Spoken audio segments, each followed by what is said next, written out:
Yo, what's up, Jonathan? What's going on? How you doing, man? Welcome to Bully Talk, man. I'm doing good, man. I appreciate y'all having me on. Yes, sir, man. We got a few questions we want to answer. We got co-host Patrick Adams on as well. Hey, what's going on, y'all? What's Yes, going on? yes, sir. So talk to us, Jonathan, man. How you got into the game, man? What made you want to get into the bully game? Well, I'm just gonna start from right from square one then. Um, Moved into a buddy of mine's house, him and his wife. They had an Iron Cross American bully named Simba, and they had another American bully named Cash. Moved in with them. I didn't really. They were like, "It's a bully, not a pit bull," and I was like, "Whatever." I wasn't really like too much into the dogs and didn't really care. I was like, "It looks like a pit bull, so I'm gonna call it a pit bull." So after a while, I just started asking random questions. They started educating me a little bit. Just getting my feet wet. You know what I mean? And sooner or later, they sold Cash to a person. 6 months went down the road. I actually moved out, and they told me that they repossessed Cash, and I bought him that very night. Got Cash as my first American bully. My first ever show was May 21st, 2021, and I brought him to the show, and he did really, really good. He only lost to a 5-year-old, six-time champion, champion six. I mean, what's it called? He was a three-time champion at the time, and his name was Big Six. Um, Only lost to him, but I swept the other parts of the competition in the XL division. It was my first ever show. Um, Ever since then, I got hooked, and I just wanted to keep educating myself on these dogs and learning the differences. When you start out, of the difference between a pit bull and an American bully, and what is a standard, what is a pedigree. Like I was one of those people that like, oh, what's the pedigree on your dog? And I was like thinking the dog food. Like I was one of those people when I first started. Like I didn't know anything about these dogs. Got into it a little bit more. Noticed that I could sell puppies because the market was really good at that time. This was whenever Hulk was made a good name for himself, and I saw the amount of money that you could possibly make, and I thought I could do the same. And as the time went on, I was just like, I'm not really too in for like the money part. I really do enjoy these dogs, and started going to shows, and then I put on my show, and just the road is still going. So that's just the update that was I got from where I started to kind of where I place myself now. Okay, okay. Did you show him or did you get him? Can you say that one more time? It's kind of stuttery. Yeah, you kind of choppy, Um, Tyrone.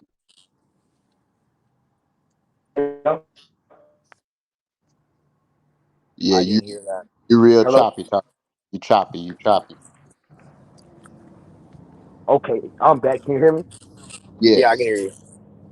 Okay. Let me ask you, with Cash, did you show him or did you get a handler? I showed him his first show. I showed him one part of the show because it was two shows that day, and then I had the lady that was practicing handling him whenever I was at work. It was an older lady. She used to show AKC German Shepherds, and she was like, just show me the ropes and this, that, and the other about how to show. But I showed him his in the fun show, and she showed him in the sanction show, and I won in the fun show. Okay. Hey, I have a question. What'd you say? I said I got a question when it comes to the shows. Okay. Uh, would you prefer to show your dog, or would you prefer a handler show your dog if you're inexperienced or like a first time shower? Um, Man, that's a broad area that you can answer that question. For me, I'm just gonna offer off of what I do first, and then I'm gonna answer the question as a whole of just like for new people. Okay. Me, I have certain dogs that handle better with my handler. Sometimes it's like the dog with their relationship, they're like, oh, that's dad. I don't have to act that way. I just have to be babied by him. And if I like show him a pouting face, I'll usually get my way because I spoil my dogs. I'm not even gonna lie to you. Right, right, right. And a lot of AKCs, they do have handlers in AKC, but me personally, like with Loretta, she shows great with Chris, like phenomenal with Chris. With me, she's gotten a lot better since I've been practicing with her more. But that's the relationship that they have, Chris Loretta and Night- Christopher Nightingale. Nightingale. Yeah. Okay. Okay. He's a hell of a handler, like hell of a guy too. Really great handler. Canine Fieldhouse, Christopher Nightingale. For those that are wondering who I use as a handler, that's who I use. But what's it called? I show better with some of my other dogs, like Aurora, like MBTV's Aurora that I got from Hmm. Trav Bowens. That I could Hmm. walk with that girl without a leash. I'm not going to, or a lead. I'm not going to, but that girl like is literally aimed to please me because that's the relationship we have. Right.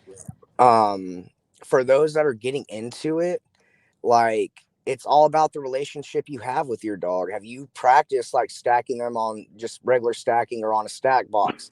Have you walked them and try to trot with them on your left side whenever you're walking them? Right. It's really about the establish the relationship that you want to have with your animal and where you want to see yourself being able to handle that animal. Like with me and Loretta, like I said, if you have a dog that's like completely babied and bougied and stuff like that, like I do with her, like she may not want to listen to you in the ring because her relationship with you is like, I'm going to be spoiled by you. I'm not going to have to listen to you all the time when I don't feel like I want to do something. Right. That's not saying it's a lack of like the dog won't listen to me if I give it a command, but it's just like with Chris, that's their relationship, Right. and she knows like whenever I'm with Chris, it's time to do what we do because that's what I know Chris as.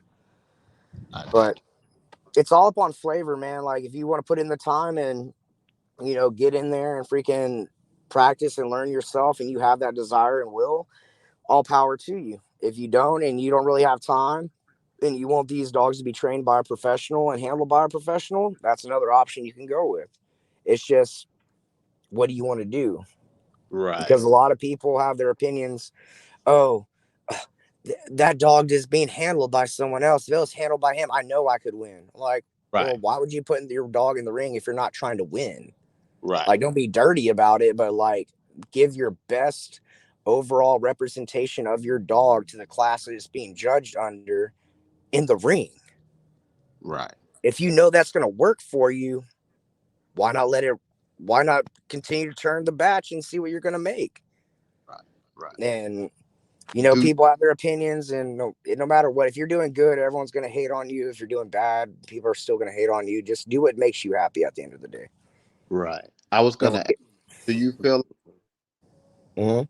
do you feel like using a handler or not using a handler, you doing it on your own, do you feel like that uh increases or decreases the value or the worth of that champion title or the value of your dog? Do you feel Not at all. no? Not at all. Because because the thing of it is like, I used to be a part of a registry. I still respect them. It's just I chose to get out and do my own thing because I want to continue with my goal and my mission of trying to inspire people in the XL community.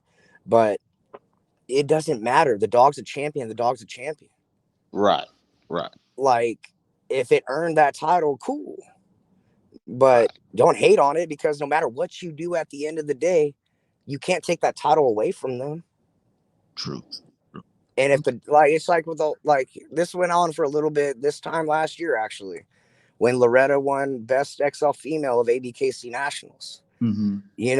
I'm gonna strut my stuff, and I'm gonna post about it because I'm proud of it. I'm not trying to be ignorant and say like your dogs ain't shit, because I Right. know both of y'all got some fire ass dogs. I know a lot of people listen to this podcast do, they just don't realize it, because there's a lot of people that know they have a cool dog, but they don't realize how badass that dog actually is. But I was boasting, I was proud of my accomplishment.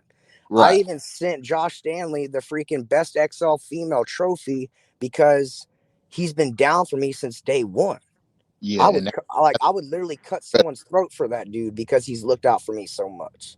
There's right. stuff that he's looked out for me that I can't even say. I can, but it's just not necessary. Right.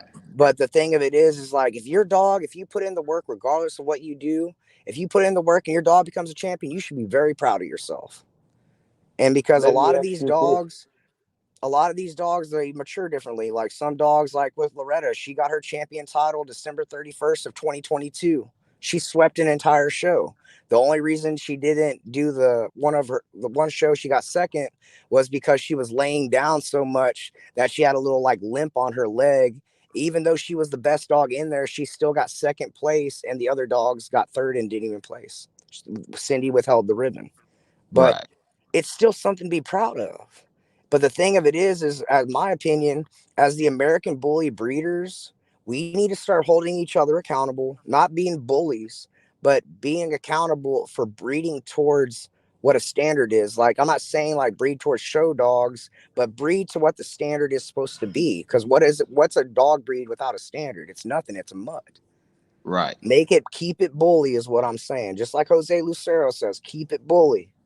Right. Right. And let's make these dogs what they're supposed to be and stop fucking around and being dumbasses. Let's be honest. Right. Right. Let's make these dogs bully and have value in our dogs in our program and do what's right. Doing the right thing is not always the easiest path to go down. Right. That's That's true. my That's. opinion on it. I'll let Tyrone ask a question because I know I'll get carried away. Mm. Oh no, man, whatever you got, shoot 'em, man. But I was gonna ask you, Giant, what age would you recommend to start training your dog for the show Oh, ring? sorry. Hold on. Sorry, my Oh, you're mom good. called. Go Oh, ahead. you good. What did you say the question was again? At what would you start training your puppy ring? You Say going? it one more time. I said, what age would you start training your puppy for the show? Oh, I've started training dogs as early as like 8 weeks. Started getting them to stack and started like playing with them with the leash around their neck, making sure they walk on the left side as they get older, and randomly stop so they can work on their natural stack. Whenever you're competing, when you go up and down the ring and stop, um, it all starts as early as possible. and you get them in the ring as early as possible as well, or do you? No, I I, usually wait until about at least like 8 to 10 months. yeah, I was But gonna say but both. I practice with them constantly. Oh, because I've seen people wait till their dogs mature before they put them in the ring, or I've seen them, starting them out at like 8 to 10 months, but and start getting points. Like I was trying to see whether you think the best method of But what age actually put them in the ring. this is going to kind of answer both sides of that question, and I really do appreciate that being the same thing Daryl gets. And what's it called? It's the ring experience. What do you think the purpose of fun shows are? Right. To get ring So experience. you- or yeah, So whenever I go, even if I win or lose, I take videos and I'm able to see how my dog's working in the ring. And if I can get freaking the dog more experience in the ring by the time it's a year old and I'm going to an ABKC show and I sweep that thing, I think that was a good investment because also at the shows I'm networking. right at the fun shows. Yeah. Yes. And it's just kind of like, well, if you want to spend the extra money, cool. If not, do it at your house, do it with your kennel partners, get some other kennels over there, practice doing ring stuff and stacking and gating and see what you're actually working with. Right.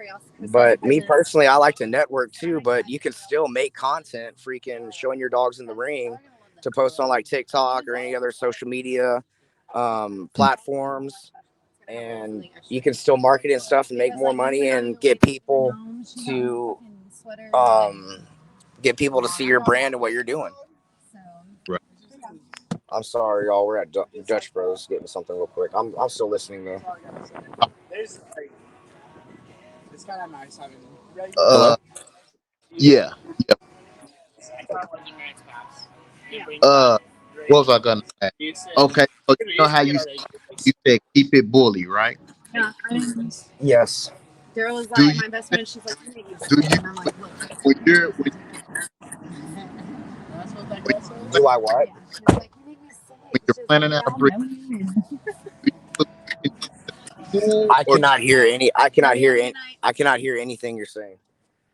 you can't hear me? Okay, okay, now I can hear you. Okay. No, I was saying, you know how you were saying keep it bully. Yes. So when planning out a breeding, when you're about to do a breeding, do you believe in, first of all, do you breed if you know that your dog has an obvious flaw, or would you not breed that dog, or would you use a tool to correct a flaw the dog has? It depends what the dog is lacking. Like if it has a super terrier type of muzzle, I'm a firm believer in the 60-40 method. And if I can see that dog's productions, it's not giving like the productions that shorter muzzle like the dad has. And if Mm, I notice like my puppy's offsprings, if they're being bred because they're similar in a way, they have the similar genetics. What's the strong pheno and genotype? If the muzzle is a dominant trait and it's going to be super hard to get rid of, I'm not going to want to breed that dog. There's certain standards like top line, muzzle, and feet in my program that I really am not really too prone on wanting to breed to, but also like hips and stuff like that. But we're not going to get into like the whole like, oh, if it has a certain XYZ chromosome and it's this, that, and the other. I'm just speaking on just flaws that I can see off the phenotype itself. right, But if it has like a bad gait, I won't want to use it because I don't want to incorporate that into my program. But I do have like females that are super correct. Like Loretta's muzzle and top skull is great. Aurora has a great body and she's nice and compact.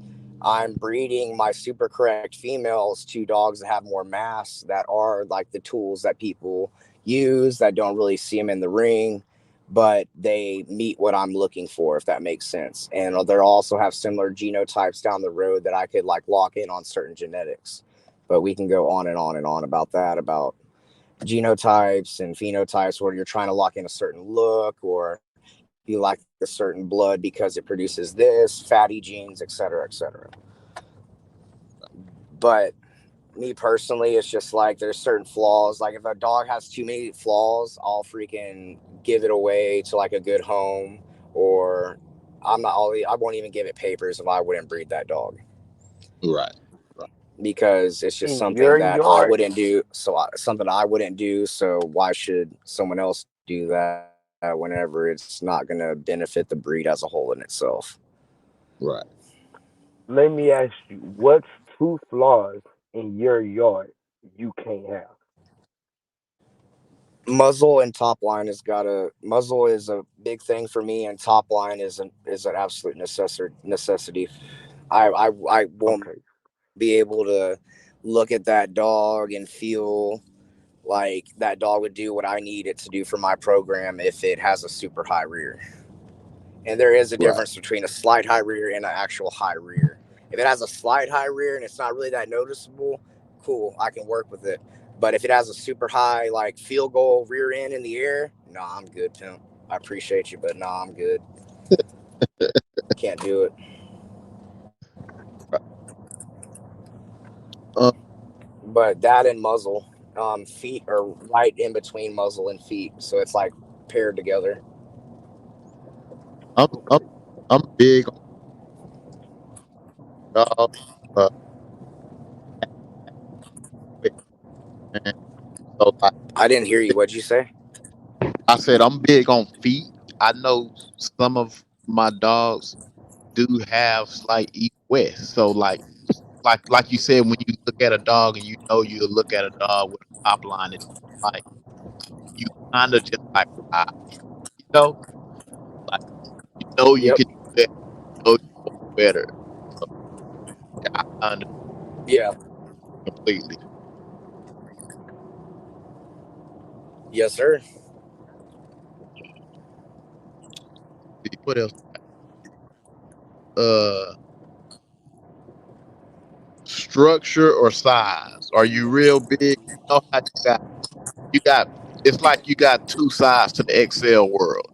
You got the guys that's real big on big dogs and big dogs sell.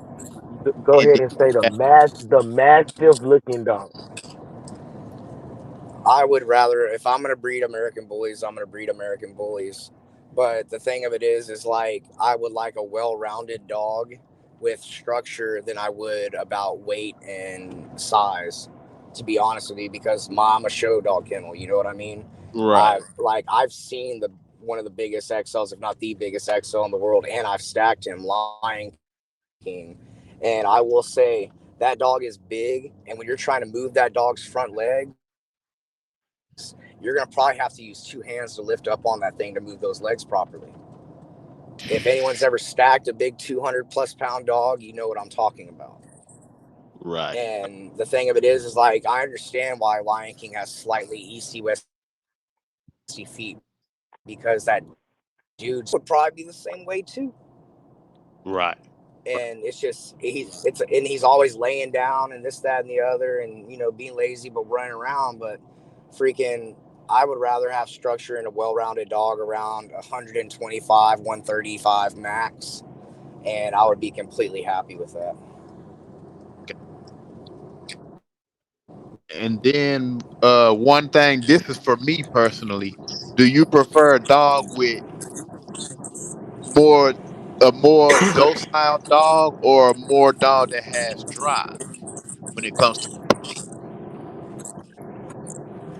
I'd rather prefer more dog on the docile side. I would want my dogs to be more friendly with, like, I could leave around a newborn, or I could bring to like an older person's home and I wouldn't have to worry about the baby or the older person. I don't really care for drive too right, much. I've had dogs with drive before, but I'm breeding towards temperament of a dog that I could leave with a newborn baby, or I could leave with like 100-year-old person and that dog wouldn't hurt the baby or that older person right. But let me ask you, or be even if rambunctious. that dog have drive with the right training, it still can be left with the kid.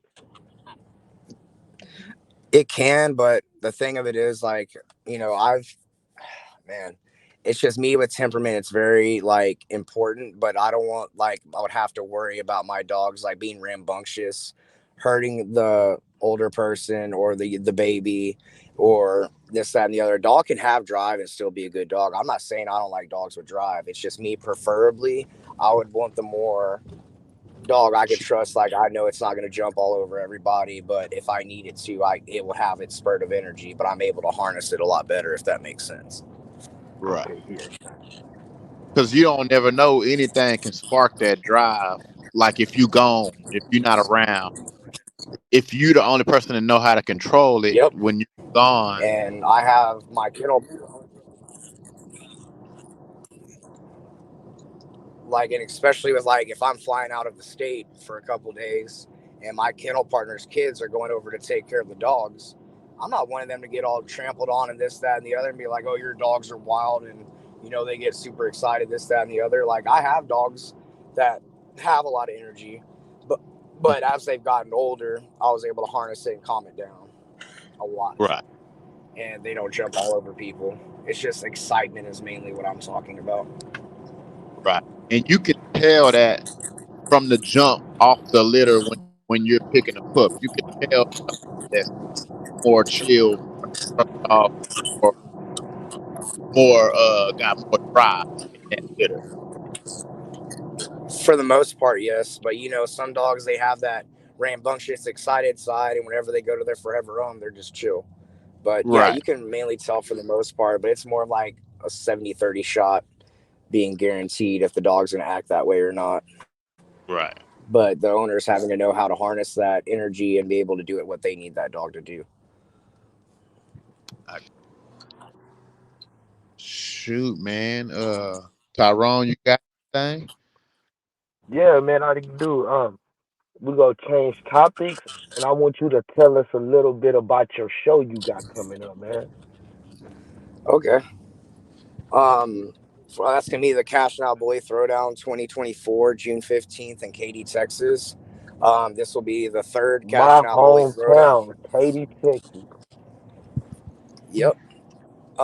It's right next to the Katy Mills Mall and Katy Boardwalk. There's a lot of good restaurants and hotels around.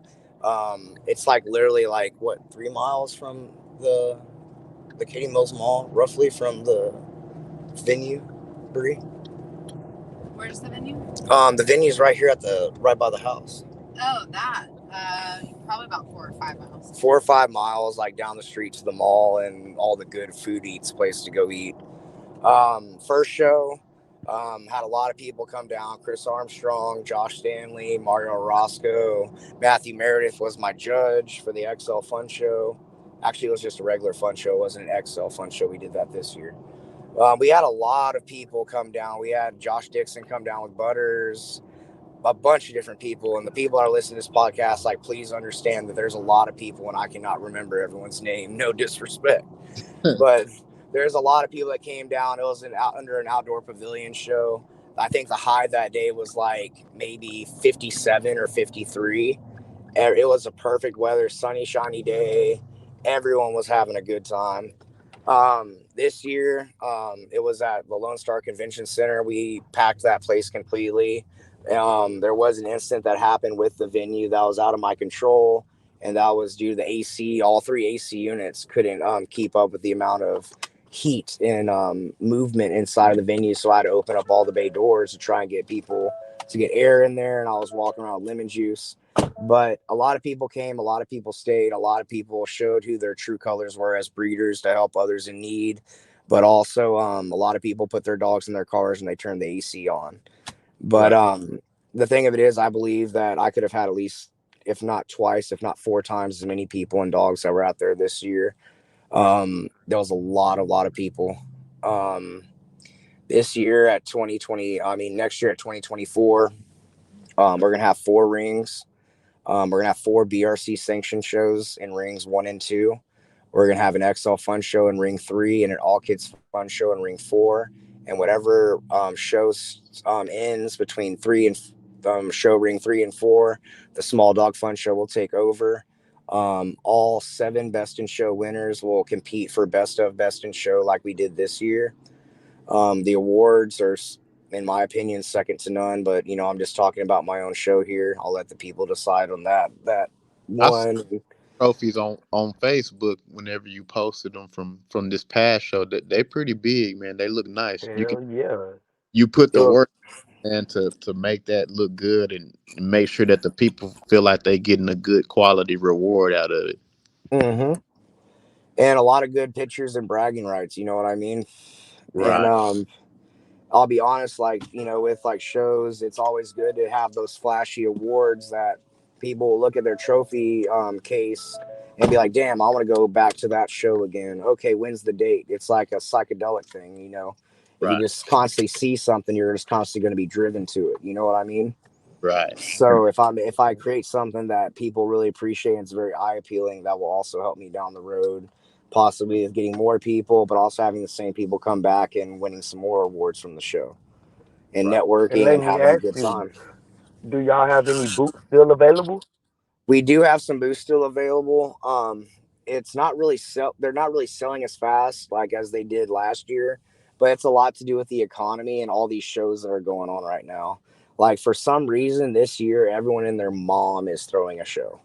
Right. Like it's wild. So like I completely understand, but the people that have already locked in, like I appreciate y'all.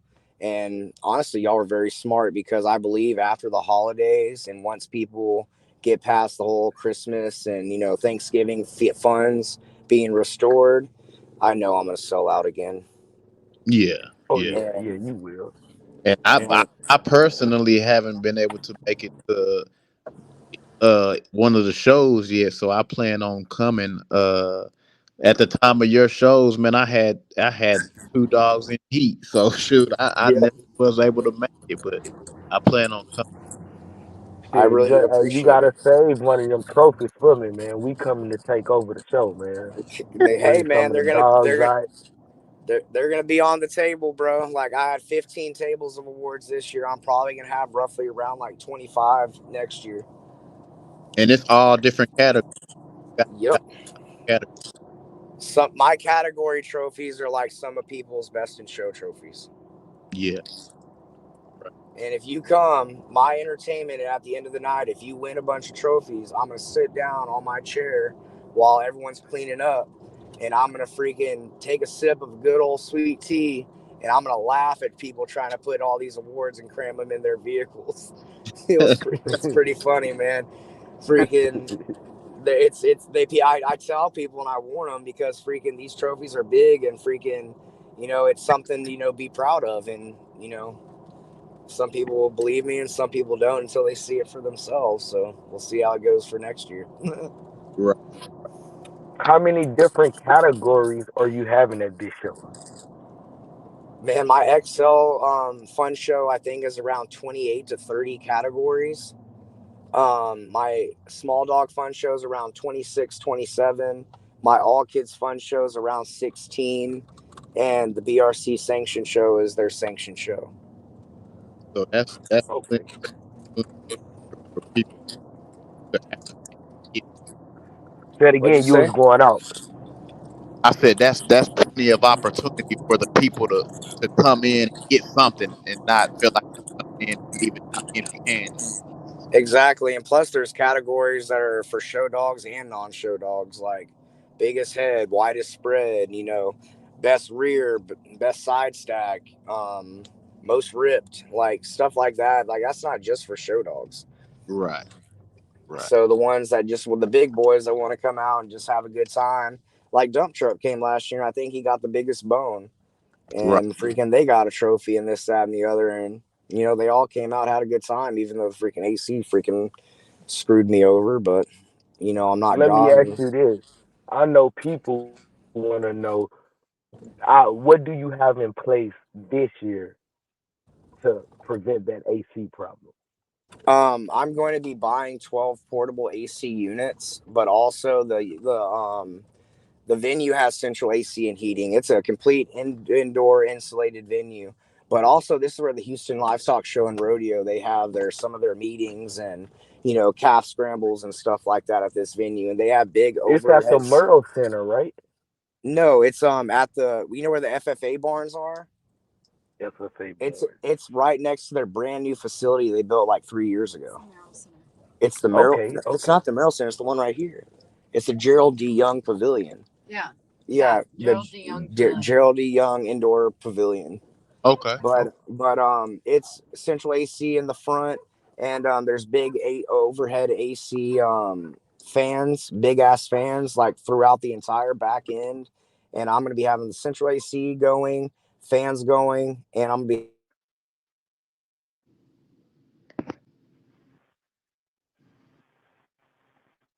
I'll have my Mister fans going with my and a couple vet techs and what's it called? I made this like redneck igloo freaking ice cooler water chiller, and I can hook that up and I can hook it up to both of my outdoor fans with my misters on them.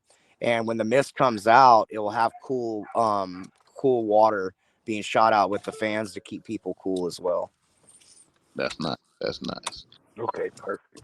Is there anything that you would like to say to Excel bully community as a whole? Like I feel like some people are scared to come to shows. Some people are intimidated to bring their dogs and show their dogs. Like I say, step outside. That's what I've been Yep. saying. My whole motto for 2024: step outside. You And Yep. know, definitely at this show, because it's so many categories, even if you don't have a show dog, you will come. Yep. Um, I kind of have a speech I'm going to be doing at ABKC Nationals this year. I'm not bringing any dogs, but that's one of my things to address the community as a whole, not just the XL community. But for the XL community, hey man, stop talking your shit. Shut the fuck up. Have a good time. It's about the dogs. This isn't a pecker measuring contest. Those that want to come out and are intimidated, do what you do and have a fun doing what you love to do. We all had to start somewhere. We all came out, and there's always going to be haters no matter what. But if you just void them out and don't give them any attention, just like with anything in an animal kingdom, If you constantly like cast out someone, eventually they're going to go away or they're going to stop doing what they're doing. Right. So us as grown adults, but also role models for these kids that really do want to get into this, but don't want to deal with the drama because it's just childish. Seeing grown adults act that way, cool. Be proud of what you have. I'm not saying that, but don't be afraid to be. If you ask a question and like, oh, what do you think about my dog? And the person says like, well, there's a lot of flaws that I personally don't like that I would like to see improved on this dog, and knew I think it would be a lot better. Mhm. Take everything with a grain of salt. No one has a perfect dog. No one does. Not even myself, Patrick. No one. No one has a perfect dog. And we have to be able to take criticism, but also guidance to make our dogs better anyway. Right. Right. So it's time to stop acting like children and put our grown britches on and freaking help each other help the breed. Right. Because I feel like if we all come together, man, it's dolls that could be put together that can create some shit if you want to talk like Yep. that.